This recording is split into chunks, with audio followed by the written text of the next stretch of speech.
आज एसटीचा एक अनागोंदी कारभार पुन्हा एकदा निदर्शनास आलेला आहे।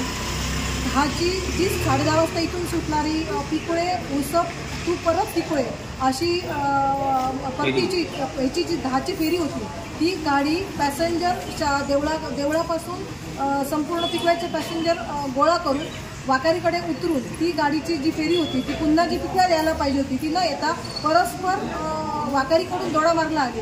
त्याच्यामुळे त्या गाडीच्या वेळेत थांबणाऱ्या पॅसेंजरचे तिथे भयानक गैरसोय झाली आणि त्याच्यात मी पण स्वतः होते। दुसरी गोष्ट त्या संदर्भात इथे तक्रार द्यायला आले असता इथे तक्रार बुक मिळालं नाही।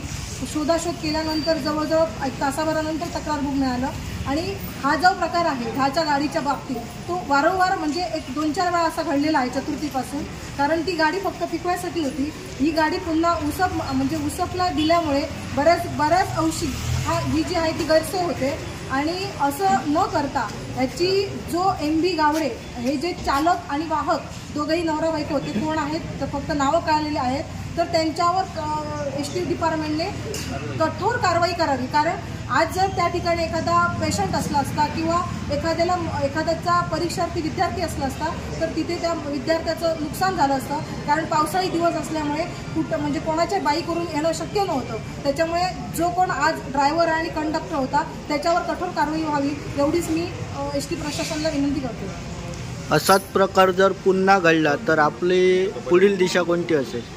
असाच प्रकार पुन्हा घडता नाही याची जबाबदारी त्याने घ्यावी। तक्रार बुक यांच्या कपाटात होतं, शोधाशोध करून तक्रार मी स्वतःहून पिकुळ्यातून ST कंट्रोलवाले सावंतवाडी यांच्याशी संपर्क साधला असता त्याने मला फक्त एवढं सांगितलं की नाही मॅडम तुम्ही त्यांची तक्रार आणून द्या, एवढ्यावरच ते थांबले। पण नाही, आम्ही त्यांच्यावर कारवाई करतो किंवा कोण होते याची साधी पुसटशी चौकशीसुद्धा सावंतवाडीतून मला रिस्पॉन्स मिळाला नाही।